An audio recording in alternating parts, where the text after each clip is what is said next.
علیہ السلام اپنی قوم کو تبلیغ کر رہے تھے. جب مایوس ہو گئے نا تو حضرت یونس کو لگا کہ اب ان پر عذاب آئے گا اور یہ ہلاک ہو جائیں گے, تو اللہ کے خوف سے بستی چھوڑ کر نکل گئے. اللہ کے علم میں یہ بات تھی کہ جب یہ قوم عذاب دیکھے گی تو توبہ کر لے گی. یہ قوم عذاب دیکھے گی تو کیا ہوگا؟ دوسری قومیں تو عذاب دیکھ کے بھی مذاق اڑاتی تھیں. قوم عاد نے کیا کہا تھا؟ پیغمبر نے کہا کہ یہ بادل ہیں جو پتھر برسائیں گے. انہوں نے کہا نہ بادل پتھر تھوڑی, بارشیں ہوں گی, مزہ آئے گا, انجوائے کریں گے ہم. وہ کہہ رہے ہیں عذاب آ رہا ہے, وہ کہہ رہے ہیں نہیں. تو قرآن کہہ رہے صرف یونس علیہ السلام کی واحد قوم ایسی قوم ہے جس نے جب عذاب دیکھا تو فوراً اس نے کیا کر لی؟ توبہ. ابھی عذاب کا کوڑا برسا نہیں تھا, عقل مند لوگ تھے اور یہ ڈر گئے تھے کہ پیغمبر ہمارے درمیان نہیں ہے, کوئی اب مسئلہ نہ ہو جائے. تو اللہ نے ان سے عذاب کو دور کر لیا. پھر اللہ نے حضرت یونس کی گرفت کی کہ آپ میری پرمیشن کے بغیر بستی چھوڑ کر نکلے کیوں؟ تو پھر قرآن اپنے انداز میں ڈانٹ لگاتا ہے. تو اس کا یہ مطلب نہیں ہوتا کہ وہ نافرمان تھے یا واقعی اللہ کا ان پہ غضب ہوا, ایسا کچھ نہیں ہے. یہ اللہ کا جلال ہے نا, اللہ کا انداز, کلام کا انداز ہے. اللہ فرماتے ہیں یونس یہ سمجھے اللہ نقدر علیہ کہ ہم ان کو پکڑ ہی نہیں سکیں گے, حالانکہ یونس ہرگز ایسا نہیں سمجھے. اگر وہ ایسا سمجھتے تو وہ تو اسلام سے خارج ہو جاتے نا, لیکن عمل سے ایسا لگ رہا تھا گویا وہ یہ سمجھ رہے ہیں کہ ہم ان کو پکڑیں گے نہیں اس پہ. تو اس لیے علماء ان آیات کی تعویل کرتے ہیں دوسری آیات کی روشنی میں. یہ آیتیں اپنے ظاہر پر نہیں ہوتی. تو اللہ فرماتے ہیں پھر کیا ہوا, سمانگ لگانی پڑی. اور وہ کیسے؟ یونس علیہ السلام جب گئے نا تو کشتی میں وزن زیادہ ہو گیا اور کشتی ڈوبنے لگی. تو وہاں لوگوں نے کہا کہ کوئی شخص ہم میں ایسا ہے, کوئی غلام اپنے مولا کی پرمیشن کے بغیر بھاگائے تو قرآن اندازی ہوگی, جس کا نام آیا اس کو سمندر میں چھلانگ لگانی پڑے گی تاکہ دوسرے لوگ بچ جائیں. تو نام کس کا آیا؟ یونس علیہ السلام کا. کیا آزمائش ہے یار, ساری زندگی تبلیغ کی ہے بھائی. یعنی میں آج کل دینداروں کی بات کر رہا ہوں کہ جو نماز پڑھتے ہیں, روزہ رکھتے ہیں, کہتے ہیں یار ہم تو اتنے نیک لوگ ہیں, نہ کبھی. پرسوں کیا ہوا, میں آپ کو دلچسپ واقعہ سناؤں. میں کسی کام سے صدر کی طرف رات کو جا رہا ہوں 2 بجے. راستے میں ہوٹل میں ہم نے کہا کہ چلو کھانا کھاتے ہیں, بھوک بہت سخت لگ رہی تھی, کھانا نہیں کھایا ہوا تھا. تو ہوٹل میں جب میں بیٹھا تو ایک صاحب آئے, گھنٹہ انتظار کیا نا میرا انہوں نے کہ یار آپ کھانا کھاؤ تو میں نے آپ سے ایک سوال پوچھنا, اور بڑی عقیدت میں نے کہا چلو بیچارے اتنی دیر سے بیٹھے ہوئے ہیں, کھانا ہم نے تسلی سے کھایا, آ کے مجھ سے ملے, السلام علیکم. وعلیکم السلام, خیریت سے ہیں جی؟ الحمدللہ. بڑی خوشی ہوئی. میں نے کہا ماشاء اللہ. کہتے ہیں ایک سوال پوچھنا ہے آپ سے. یہ کوئی غیبت کی بات نہیں ہے, نہ کوئی اس میں کہ ٹینشن کی بات ہے. مجھے کہنے لگے کہ میں ساری زندگی ایمانداری سے میں نے ملازمت کی ہے, کبھی کسی کا 1 روپیہ نہیں دبایا, لیکن میرے پاس اتنی غربت ہے کہ میرے پاس گھر جانے کا کرایہ بھی نہیں ہے. تو یہ ایماندار لوگوں کے ساتھ ایسا کیوں ہوتا ہے؟ اور مجھے اس سوال کا صحیح جواب چاہیے. میں نے کہا بھائی بعض دفعہ ہوتا ہے, اللہ کی طرف سے آزمائش ہوتی ہے, عموماً تو ایسا نہیں ہوتا. ایماندار لوگوں کے مال میں اللہ برکت دیتا ہے, لیکن کبھی کبھار اللہ کی طرف سے آزمائش بھی آتی ہے اور بے ایمان لوگ ترقی بھی کر جاتے ہیں. پھر میں نے مثال دی سابق صدر کی. میں نے کہا ایمانداری کا عالمی ریکارڈ قائم کیا ہے, مگر آپ دیکھو پیسہ ہے کہ آیا ہی چلا جا رہا ہے. آئے پوری اسٹیل میں 1 چمچ اسٹیل کا کھا سکتے ہیں آپ, ہیں بھائی؟ 1 چمچ ہم اسٹیل کا چبا نہیں سکتے, اور بعض لوگ پوری اسٹیل ملیں کھا گئے ہیں. تو میں نے کہا دیکھو یہ تو اللہ کی طرف سے. مجھے کہتے ہیں جواب درست نہیں ہے. کہتے ہیں آپ کے جواب سے میں بالکل بھی مطمئن نہیں ہوا. پھر میں نے یہ بات ان کو سمجھائی. کہہ رہے ہیں آپ کے جواب سے میں بالکل مطمئن نہیں ہوا, السلام علیکم, آپ جا سکتے ہیں. میں نے کہا بھائی میرے پاس تو یہی جواب تھا, وعلیکم السلام, اپنا خیال رکھیے گا. خیر انہوں نے مجھ سے معذرت بھی کی کہ اگر آپ کو تکلیف ہوئی تو معذرت چاہتا ہوں. تو یہ ہمارے ہاں بہت سے دینداروں میں ہے کہ ہم نماز بھی پڑھ رہے ہیں, ہم تو ایمانداری سے نہ کسی کا دل دکھاتے ہیں, نہ یوں کرتے ہیں نہ یوں کرتے ہیں, پھر بھی آزمائشیں آ رہی ہیں. تو بھائی یونس علیہ السلام کو دیکھو, ساری زندگی تبلیغ کی ہے اور نکلے بھی اللہ کے خوف سے. یعنی اس لیے نہیں کہ تبلیغ چھوڑ کے معاذ اللہ بھاگ رہے ہوں, بھائی اللہ کا عذاب نہ آ جائے. تو اللہ کا عذاب تو ایسی چیز ہے کہ اس سے تو بھاگنا ہی چاہیے, لیکن نتیجہ کیا نکل رہا ہے؟ نام کس کا آ رہا ہے قرآن اندازی میں؟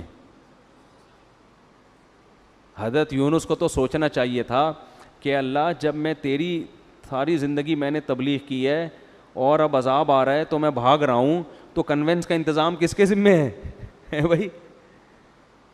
اے اللہ کم از کم بائی روڈ کا انتظام کر دے یا بائی ایئر کا انتظام کر دے یا شپ کا کوئی انتظام کر دے. یہ انتظام تو تیرے ذمہ. اپنے کرایہ خرچ کر کے میں کشتی میں بیٹھ رہا ہوں اور وہ کشتی کیا ہو رہی ہے, ڈاما ڈول ہو رہی ہے.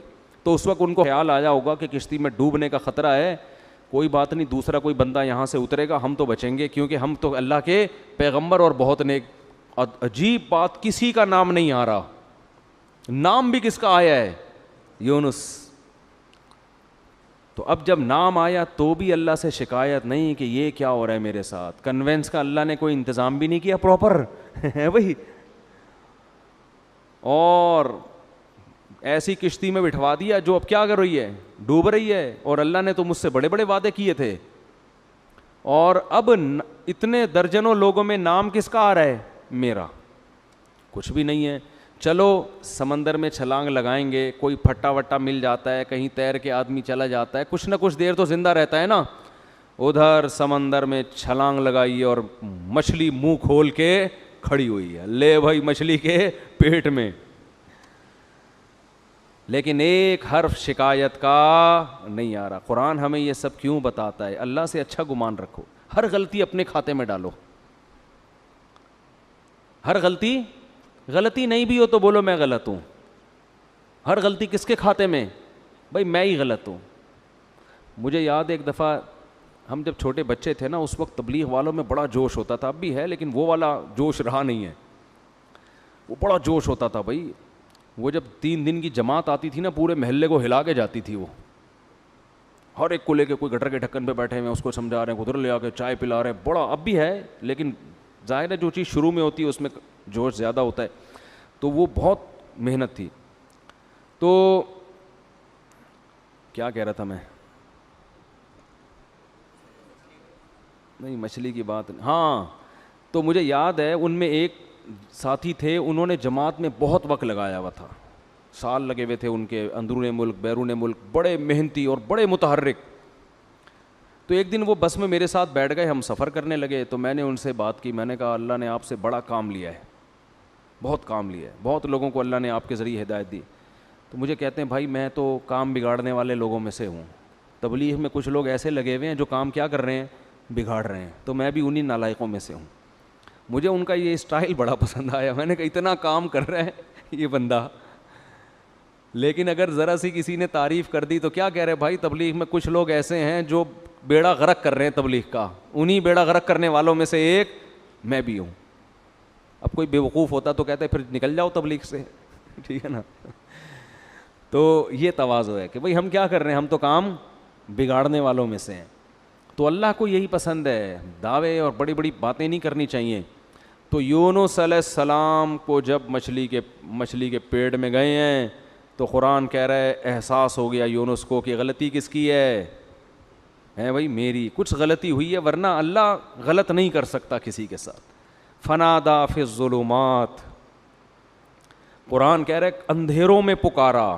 ایک تو مچھلی کے پیٹ کا اندھیرا, ایک سمندر کی تہ کا اندھیرا, اور ایک رات کا اندھیرا. یہ رات کو واقعہ ہوا ہے, کتنا خوف ہوگا. ابھی آپ کو سمجھ میں نہیں آ رہا, کبھی سمندر میں رات کو سفر کریں, پھر آپ کے اچھوں کو بھی سمجھ میں آئے گا کیا حالت ہوتی.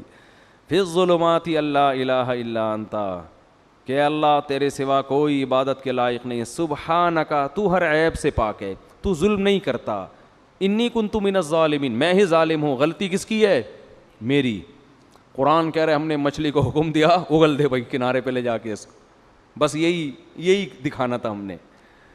اور پھر اللہ نے کیا کیا, جب مچھلی نے کنارے پہ اگلائے تو سمندر کے کنارے پہ تو کچھ بھی نہیں ہوتا, وہاں اللہ نے اپنی قدرت سے فوراً درخت پیدا کر دیا, چھاؤں پیدا کر دی, اور پھر ان کو حکم دیا واپس جاؤ اپنی قوم کے پاس. ہم نے اس قوم سے عذاب کو ختم کر دیا ہے. تو یونس علیہ السلام کے ساتھ جو یہ معاملہ تھا, اس کو قرآن تو اس انداز سے بیان کر رہا ہے, لیکن جو اللہ کے کلام کے مزاج سے واقف ہے نا, ان کو پتہ ہے یہ اللہ کا انداز ہے بات کرنے کا. حقیقت میں یہ سزا نہیں تھی, بلکہ ان کے درجے کو اور زیادہ بلند کرنا, رہتی دنیا تک لوگوں کو بتانا کہ اللہ کے اپنے محبوب بندوں کے ساتھ معاملات کیا ہوتے ہیں. تو دیکھو ایک بات خوب یاد رکھو, ہم نے شریعت پہ چلنا ہے اور موت تک چلتے رہنا ہے. جو بھی ہو جائے، جیسا غلط ہو اچھا ہو، یہ ہمارا ہیڈک نہیں ہے، یہ مسئلہ اللہ کا ہے. سمجھتے ہو؟ اور آپ نے اپنے لحاظ سے شریعت کے حکم پر عمل کیا، بعد میں پتہ چلا حکم ایسے نہیں بلکہ ویسے ہے، ٹینشن لینے کی ضرورت نہیں ہے. بھائی ہم تو اسی کے مکلف ہیں. جیسے یونس علیہ السلام اس وقت یہ سمجھ رہے تھے کہ مجھے یہاں سے بھاگ جانا چاہیے، بھئی عذاب آئے گا تو میں بھی پس جاؤں گا، تو اپنے لحاظ سے بالکل ٹھیک کیا. اللہ نے سزا دی اور سمجھایا کہ بھاگنا نہیں چاہیے تھا. انہوں نے کہا اللہ میں توبہ کرتا ہوں. اب یہ نہیں کہ اسی غم کو لے کے بیٹھے رہے میں بھاگا کیوں تھا، کاش میں نہ جاتا، کاش میں یہ نہ ہوتا. نہ یہ کاش واش کے لفظ نہیں. علماء کہتے ہیں اگر آپ سے غلطی بھی ہو جائے، جب توبہ کر لی نا، اس غلطی کو ہمیشہ سے اپنی ڈکشنری سے نکال دو. پھر یہ پاگلوں کی طرح سوچنا کاش یہ نہ کرتا، ہائے ہائے یہ نہ کرتا، یہ پاگل اور وہمی ہونے کی علامت.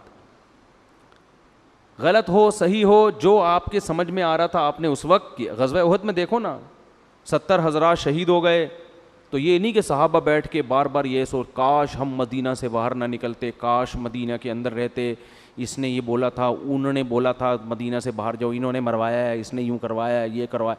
قرآن کیا کہہ رہا ہے؟ فَإِذَا عَزَمْتَ فَتَوَكَّلْ عَلَى اللَّهِ. بھائی سوچ سمجھ کے ایک رائے قائم کی، اللہ پہ چھوڑ دو بس. اور دوبارہ بھی یہی ہوگا، مشورے اسی طرح سے ہوں گے. اور اگر مگر کا لفظ استعمال نہ کرو. کتنا صاف پابندی لگا دی نا، آگے بڑھو بس. تو اس میں نقصان ہو فائدہ ہو، کیونکہ اصل آخرت ہے، آخرت میں اللہ نوازے گا آپ کو. تو یونس علیہ السلام کو دوبارہ اللہ نے بھیجا.